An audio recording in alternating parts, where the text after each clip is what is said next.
Cuando recogí a mi hija de 5 años de casa de su abuela, pensé que lo peor del día ya había pasado. No había estado fuera ni 24 horas. Solo había pasado una noche. Subí al porche como siempre, esperando verla correr hacia mí con esa sonrisa desenfrenada y emocionada que siempre tiene cuando no estoy, aunque sean pocas horas. Pero en cambio, salió despacio, abrazando fuerte a su osito de peluche y con la mirada baja. Me agaché y abrí los brazos. Se acercó para abrazarme, pero su agarre se sentía diferente, como si no quisiera soltarme. Nos subimos al coche. La abroché y le pregunté si se lo había pasado bien. Al principio no respondió, solo se quedó mirando por la ventana. Luego se inclinó hacia mí y susurró algo que me heló la sangre. «Mami. La abuela dijo que nunca debería contarte lo que vi». Me giré en el asiento, con el corazón latiéndome con fuerza. «Cariño, ¿qué viste?». Me miró con sus grandes ojos marrones y lo que dijo a continuación me hizo temblar las manos. No esperé. Saqué mi teléfono y llamé a la policía. Me llamo Hannah. Tengo 32 años y vivo en un barrio tranquilo a las afueras de Columbus, Ohio. Soy maestra de 3er grado en una escuela pública local. Y lo más importante, soy madre de una niña brillante y hermosa de 5 años llamada Laya. Ella es mi mundo entero. Perdí a mi esposo Isen hace 3 años en un accidente de auto. Conducía a casa del trabajo en una noche lluviosa cuando un camión se pasó un semáforo en rojo. La policía me dijo que murió en el acto. Acababa de acostar a Laya para que durmiera la siesta cuando recibí la llamada. Me temblaban tanto las manos que apenas podía sostener el teléfono. En ese momento, solo tenía 2 años, demasiado pequeña para entender por qué papá nunca volvía a casa. Durante semanas después, ella seguía preguntando cuándo volvía. No tenía respuesta, solo el mismo abrazo silencioso cada vez. Fue entonces cuando todo cambió. Desde entonces, hemos sido solo nosotras dos. Nuestros días están llenos de cuentos para dormir, cenas de macarrones y calcetines desparejados. Vamos juntas al supermercado, nos cepillamos los dientes con la misma canción, y todas las noches antes de dormir, insiste en que me acueste a su lado hasta que se duerma. Algunas noches me quedo ahí un rato más, simplemente escuchándola respirar. Nunca me di cuenta de lo silenciosa que podía ser una casa hasta que fui la única adulta en ella. Criar a un hijo sola no es fácil. Es aterrador, la verdad. Cada pequeña fiebre se siente como una crisis. Todas las noches llego tarde a casa del trabajo. Me preocupa que ella también piense que he desaparecido. Pero lo logramos. Ella me da un propósito. Me da fuerzas. Y cada día intento darle una vida que todavía se sienta completa, incluso si falta alguien. Eleyanar, mi suegra, es la madre de Isen. Vive a unos 40 minutos en una zona rural del condado, en la antigua granja donde Isen creció. Después del accidente, Eleyanar ofreció ayuda, pero siempre fue complicado. No es una persona cálida. Es educada, pero distante. Incluso con Laya, siempre ha habido una tensión silenciosa entre nosotras, como si estuviéramos paradas en extremos opuestos de un puente agrietado, esperando a que la otra dé el primer paso. Nunca me aprobó. En realidad, no. Nunca lo dijo directamente, pero lo vi en la forma en que me miró en el funeral de Isen. Como si yo no fuera la mujer adecuada para su hijo.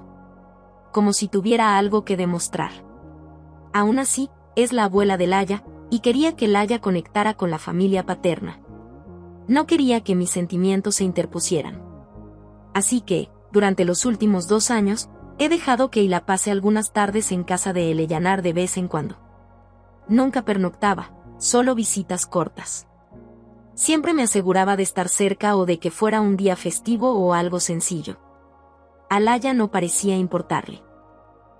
Nunca habló mucho de la abuela después, pero tampoco se quejó, así que las visitas fueron ocasionales y breves. El mes pasado, mi escuela organizó un retiro de fin de semana para el profesorado y el personal. Era opcional, pero muy recomendable. Estaban cubriendo los nuevos cambios curriculares, y no quería perdérmelo. Significaba pasar la noche fuera solo una noche, y no tenía muchas opciones. Mi hermana, que suele ayudar con Laya, estaba fuera de la ciudad con su marido. Mis padres viven en Florida. Eso me dejaba con una sola opción. Cuando llamé a Eleanor para preguntarle si podía quedarse con Laya durante la noche, hubo una larga pausa. Entonces dijo, claro. Me preguntaba cuándo finalmente me dejarías quedármela por más de 2 horas. Eso debería haber sido una señal de alerta, pero lo ignoré. La mañana que dejé a Laya, al salir, estaba tan alegre como siempre, dando saltos con sus botas de agua de Ladybug. Aunque no llovía, preparé sus bocadillos favoritos, una muda de ropa, su osito de peluche llamado Marvels y su libro de cuentos para dormir.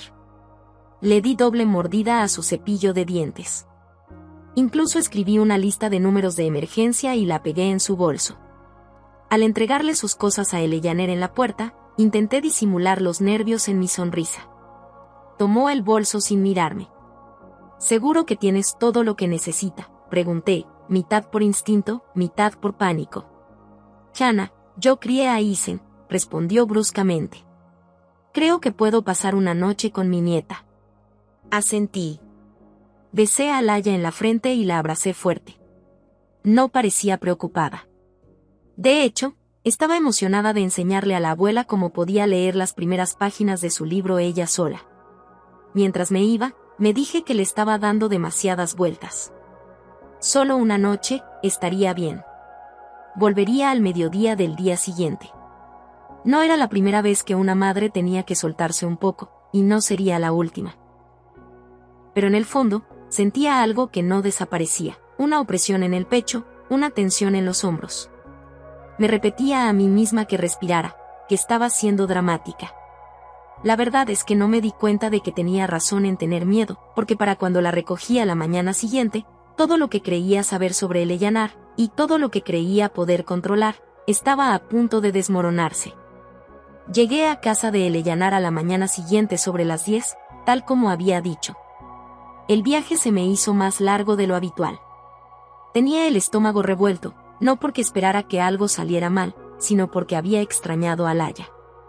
No dejaba de imaginar su rostro, preguntándome si habría tenido su lamparita de siempre, si Eleanor se había acordado de calentar su leche antes de acostarse, si habría abrazado canicas como siempre. La casa parecía silenciosa, demasiado silenciosa. Las cortinas estaban corridas y no se oía música ni dibujos animados dentro. Normalmente, cuando iba a recoger a Laya, oía sus pasos sobre el suelo de madera incluso antes de llamar. Llamé una vez, y luego otra. Al cabo de un momento, Eleanor abrió la puerta. Parecía cansada. Llevaba el pelo recogido hacia atrás, y algo frío en ella, me miró con los ojos entrecerrados, como si no hubiera dormido o no me hubiera querido allí. No me invitó a pasar. Simplemente se hizo a un lado y dijo, «Está en la sala». Laya estaba sentada en el borde del sofá, abrazando a su osito de peluche, con las rodillas pegadas al pecho. Me miró, pero no sonrió. No dijo mi nombre. Fue entonces cuando la preocupación que tanto me había esforzado por disipar volvió a asaltarme. Me acerqué y me arrodillé frente a ella. «Hola, cariño», le dije en voz baja. «¿Te lo has pasado bien?». Asintió, pero apenas se movió. Extendí la mano y le acomodé el pelo detrás de la oreja. Se estremeció ligeramente, como si no estuviera acostumbrada a que la tocaran con suavidad. Miré a Eleanor, que me observaba desde el pasillo, con los brazos cruzados. Jugamos a algunos videojuegos. Se quedó despierta un poco tarde, dijo Eleanor con sequedad. Probablemente solo estaba cansada. Quise preguntar más, pero no lo hice. Me levanté, tomé la bolsa de Hila, le di las gracias por costumbre y acompañé a mi hija al coche. Eleanor no nos siguió. Una vez dentro, y después de abrocharla, me giré para mirarla. ¿Te cuidó bien la abuela? Laya miró por la ventana. Su voz era apenas audible cuando dijo, «Mami». La abuela dijo que nunca debería contarte lo que vi. Sus palabras lo paralizaron todo. El ruido del tráfico se apagó. El pulso me latía con fuerza en los oídos. «¿Qué viste, cariño?». Me miró. Tenía la cara pálida y los ojos abiertos, como los niños cuando saben que han tocado algo demasiado grande para comprender. Había una niña en el sótano, dijo. Me quedé paralizada. ¿Qué niña? Estaba en una habitación. La abuela me dijo que no le hablara y que no era real, pero parecía real. No hablé. No pude.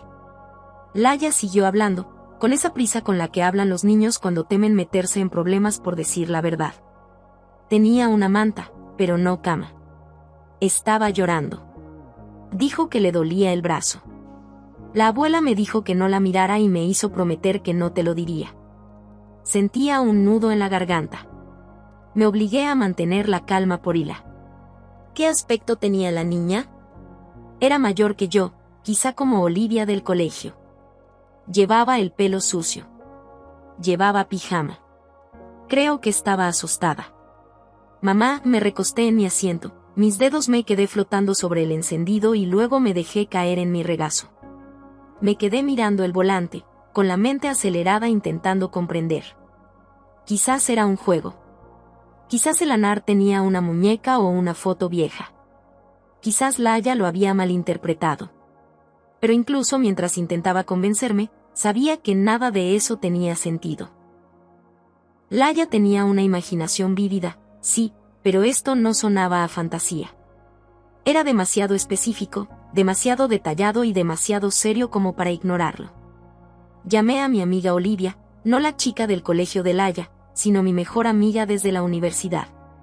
Es psicóloga infantil. Se lo conté todo con una voz que se quebró a la mitad. No dudó.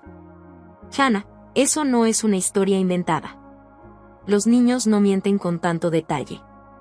Si está describiendo dolor y miedo, es algo que vio. Tienes que tomarte esto en serio. Así que lo hice. Llevé a Laya a casa y la acomodé con un jugo y su dibujo animado favorito. No quería que viera lo asustada que estaba. Le di su osito de peluche y le dije que se quedara tranquila un rato. Luego, fui a la cocina, cerré la puerta con llave y llamé a la policía. No sé si es una emergencia, empecé. Pero mi hija acaba de decirme que vio a una niña encerrada en una habitación del sótano de mi suegra. La operadora me pidió que se lo explicara todo. Repetí las palabras de Laya al pie de la letra. Guardó silencio unos segundos y luego dijo que enviaría agentes a la propiedad de inmediato. Colgué y me quedé mirando el teléfono que tenía en la mano. ¿Y si era real? ¿Y si alguien estaba ahí abajo ahora mismo, solo y herido? ¿Y si mi hija había visto algo que ningún niño debería ver jamás y yo casi lo había pasado por alto? Fue entonces cuando el miedo se convirtió en algo más. Determinación.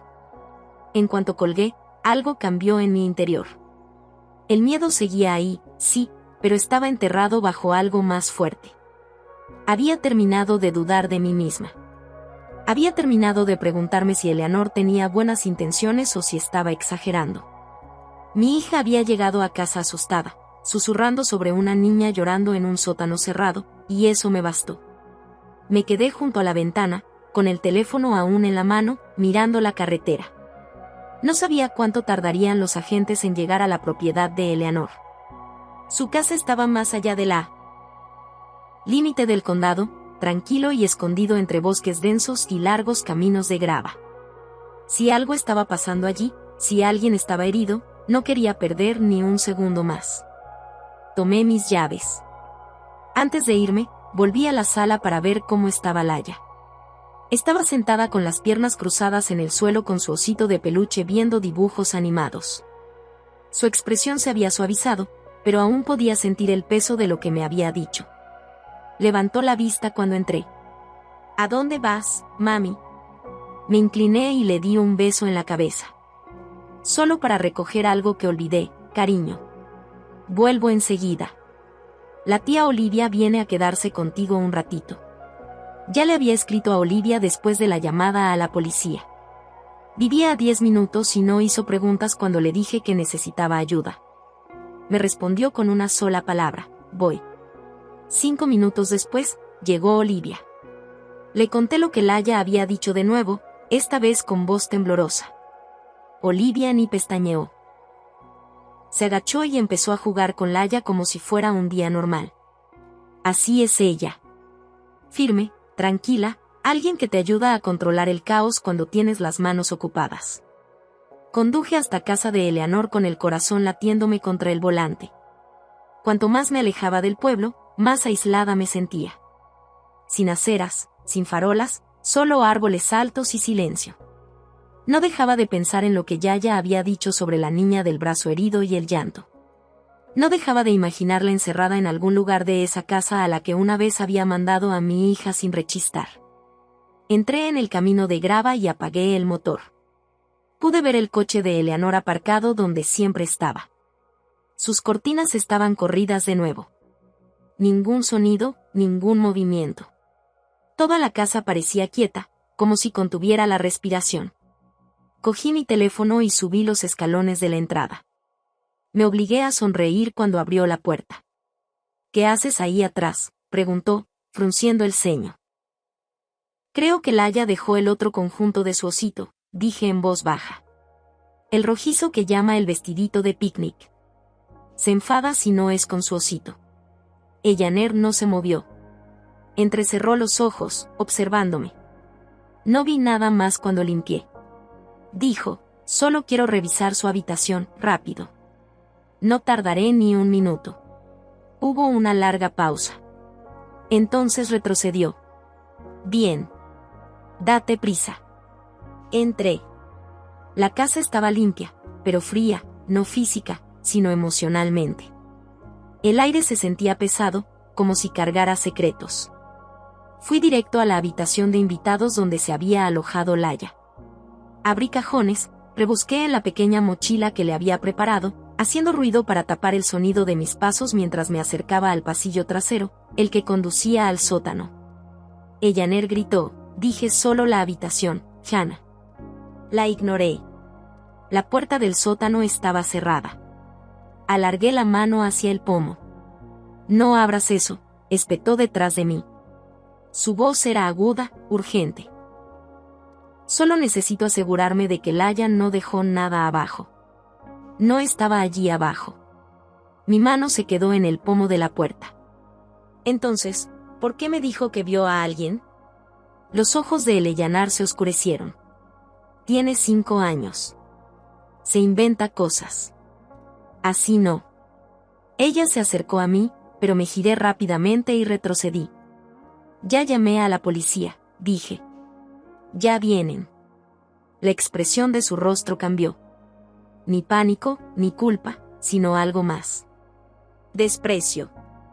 Eres como pensaba, débil, dramática, siempre buscando a alguien a quien culpar. Me da igual lo que pienses de mí, dije. Si hay alguien en ese sótano, no me iré hasta que sepa que está a salvo. Nos miramos fijamente. El crujido de neumáticos sobre la grava rompió el silencio. Luces rojas y azules brillaron en las ventanas. 2 agentes del sheriff salieron de la patrulla. Abrí la puerta y les hice señas para que entraran. No me dejó ver el sótano, les dije. El agente mayor asintió. Nos encargaremos de aquí. Salí con las manos temblorosas, ya no de miedo, sino de adrenalina. De pie en el porche, oí sus voces desde dentro. Eleanor se alzaron, luego pasos, luego un golpe sordo. Uno de los agentes gritó, necesitamos refuerzos. Tenemos algo. Fue entonces cuando supe que era real. Laia había dicho la verdad, y en algún lugar tras esa puerta cerrada, una niña esperaba que alguien le creyera. Me quedé de pie justo afuera de la puerta principal, con las manos tan apretadas que se me clavaban las uñas en las palmas. El aire fresco de la mañana me presionaba la piel, pero no podía sentirlo. Dentro, oí movimiento. Voces. Uno de los agentes gritaba algo que no pude entender del todo, pero percibí la urgencia en su tono. Entonces lo volví a oír, un golpe sordo, luego el inconfundible sonido de metal al chocar, como un pestillo al ser forzado. No me moví del porche, pero cada nervio de mi cuerpo estaba atraído por ese sonido. Uno de los agentes salió un minuto después, pálido y tenso. Al principio no me miró. Se giró hacia la patrulla y comunicó algo por radio con el micrófono de su hombro. Cuando finalmente me miró, su expresión me dijo más que cualquier palabra. «Hay una niña ahí abajo», dijo. «Una niña. Está viva». No hablé. Se me cerró la garganta. Me llevé la mano a la boca y asentí lentamente. No quería creerlo. Había deseado con desesperación que esto resultara ser un error, que Laya lo hubiera malinterpretado o que Eleanor tuviera alguna razón extraña pero explicable para mantener la puerta cerrada. Pero no, era real. 10 minutos después, sacaron a Eleanor esposada. Su rostro se endureció. No lloró ni gritó. Caminaba con la frente en alto, como si fuera ella la que había sido agraviada. Ni siquiera me miró, ni una sola vez. Mientras los oficiales la conducían a la parte trasera de la patrulla, murmuró algo en voz baja, pero no pude oírlo. Un segundo coche patrulla entró en la entrada. Una ambulancia la siguió de cerca. Los paramédicos se dirigieron rápidamente a la casa. Entonces la vi, a la niña.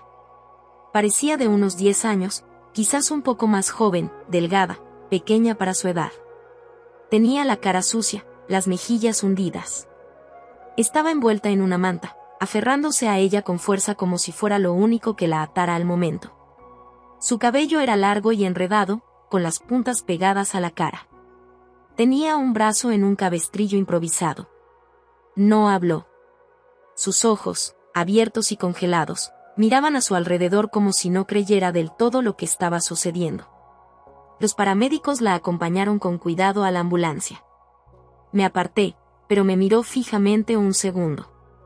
Le dirigí la sonrisa más pequeña que pude esbozar, no de felicidad, sino de reconocimiento. Quería que supiera que alguien la veía ahora, que ya no era invisible. Un agente vino a hablar conmigo unos minutos después. Era tranquilo y profesional, pero se notaba que no era algo que viera a menudo. Me explicó que la niña se llamaba Ana Martínez. Había sido reportada como desaparecida casi 3 semanas antes en un pueblo cercano, a unos 40 minutos. Su foto se había compartido en redes sociales, pero Eleanor vivía tan lejos de la carretera principal que a nadie se le ocurrió revisar su casa. Le pregunté cómo la había encontrado Eleanor. Negó con la cabeza. «Todavía estamos averiguando», dijo. «Pero creemos que pudo haberla sacado de un parque público». Ana era conocida por alejarse de vez en cuando. Sus padres dijeron que tiene un retraso en el desarrollo y que tiene dificultades con los desconocidos. Eleanor probablemente se aprovechó de eso. La idea de que alguien pudiera llevarse a una niña vulnerable y esconderla así me revolvió el estómago. «¿Qué querría con ella?», pregunté. Aseguró que la estaba protegiendo. Él dijo: «Creemos que ha estado involucrada en algunos foros de conspiración en línea. Cree que la niña corría peligro por culpa de su verdadera familia». Me quedé allí atónita. Todo este tiempo, pensé que Eleanor era fría, prejuiciosa y emocionalmente distante. Nunca imaginé que fuera capaz de algo así. Le había confiado a mi hija. Y Laya, mi hija, tenía razón. Había visto algo. Había comprendido su importancia. Incluso con 5 años, si no hubiera dicho nada, si lo hubiera descartado como una tontería o una imaginación infantil, esa niña podría seguir ahí abajo. Llamé a Olivia y le pregunté si podía hablar con Laya. Cuando llegué a casa, estaba sentada en el sofá con canicas en el regazo, comiendo galletas como si fuera un sábado cualquiera. Me senté a su lado y la abracé. «Necesito decirte algo», le dije con dulzura. «La policía encontró a la niña que viste en casa de la abuela. Ahora está a salvo». Laya me miró parpadeando. «Ya no está en el sótano». «No, cariño», dije. «No está. La ayudaste. Hiciste algo muy valiente al decírmelo». Se quedó callada un momento. Luego se inclinó hacia mí y susurró: «Tenía miedo de decírtelo». «Lo sé», dije. «Pero me lo dijiste de todos modos. Eso es ser valiente». Esa noche, después de que Laya se durmiera, me senté en su habitación y observé su pecho, subía y bajaba con cada respiración. No dejaba de pensar en Ana, en cómo debía sentirse encerrada en esa habitación oscura, esperando a que alguien la encontrara. En lo que significaba que quien la había salvado fuera otra niña. Mi niña. La verdad había salido de la voz más baja de la habitación y había salvado una vida. En las semanas siguientes, los titulares se descontrolaron. Niña encontrada en una habitación oculta del sótano. Abuela arrestada en caso de niña desaparecida. Nuestra tranquila comunidad se convirtió en el centro de atención. Los periodistas llamaron a mi puerta. Los padres de la escuela enviaron mensajes. Algunos ofrecieron apoyo. Otros querían detalles. Ignoré la mayoría. Lo único que me importaba era mantener a Laya a salvo y darle el espacio para sanar. Ella no entendía todo lo que había sucedido. No como lo hacen los adultos. Pero sabía que algo andaba mal. Sabía que había visto algo. Se suponía que no debía. Durante algunas noches, se despertó llorando. A veces me pedía que dejara la luz del pasillo encendida, incluso con su lamparita encendida junto a su cama. No quería hablar de la abuela. No la obligué. En cambio, me senté con ella. La abracé cuando lo necesitaba. Leíamos sus libros favoritos para dormir, incluso cuando ya se los sabía de memoria. La llevaba a las citas de juego, llenaba su mundo de consuelo y la mantenía cerca.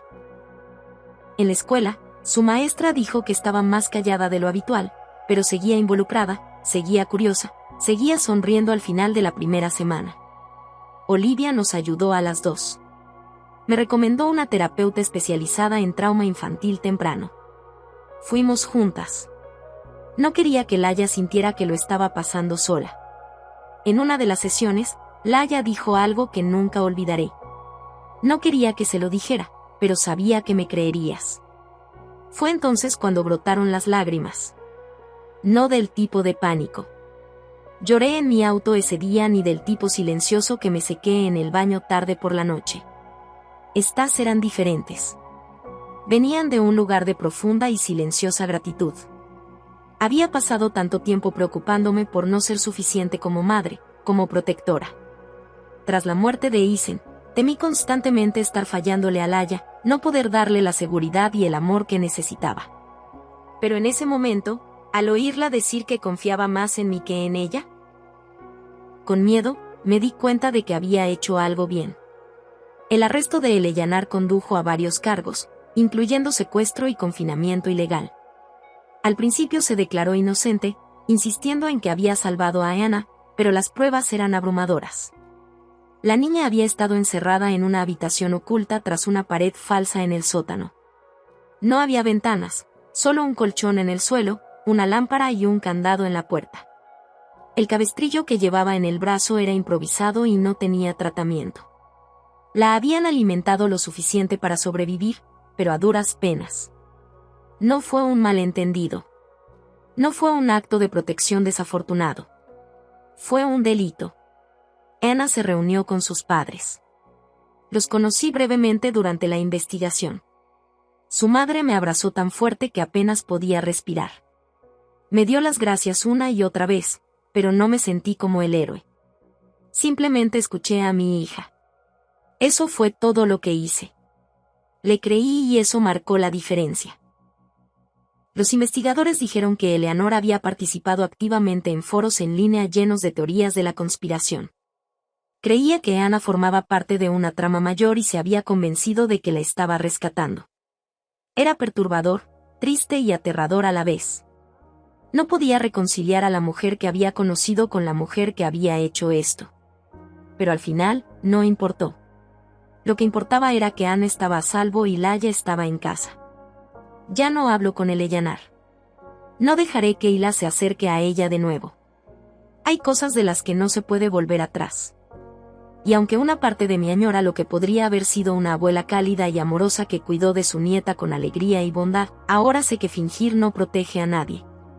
Una noche, un mes después de que todo ocurriera, Laya me hizo una pregunta mientras la arropaba. «Mami, ¿soy una heroína?»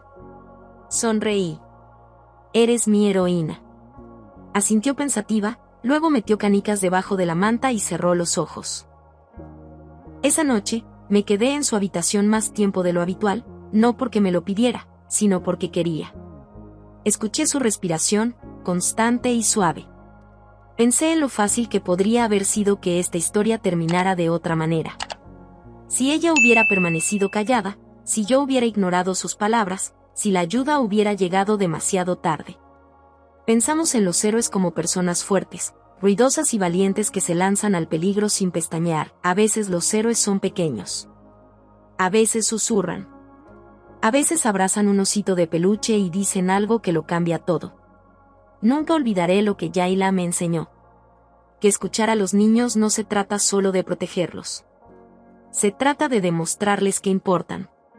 Sus voces importan. Su verdad importa. Y cuando escuchamos de verdad, les damos el poder no solo de ser escuchados, sino de ser creídos. Así es como los protegemos.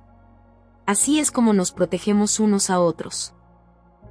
Si esta historia te conmovió, te hizo pensar o te recordó lo poderosa que puede ser la voz de un niño, espero que te tomes un momento para reflexionar sobre las personas en las que confías y a las que eliges escuchar. A veces, las verdades más importantes surgen de los rincones más recónditos. Si este video te pareció significativo, dale a me gusta. Compártelo con alguien que necesite que le recuerden que escuchar puede salvar vidas. Y si alguna vez has tenido un momento en el que un niño te dijo algo que casi no entendiste, me encantaría leer tu historia en los comentarios. Suscríbete al canal para leer más historias reales como esta. Historias que importan. Historias que nos recuerdan lo frágil y fuerte que puede ser la experiencia humana. Gracias por estar aquí. Cuídense, sean amables y siempre, siempre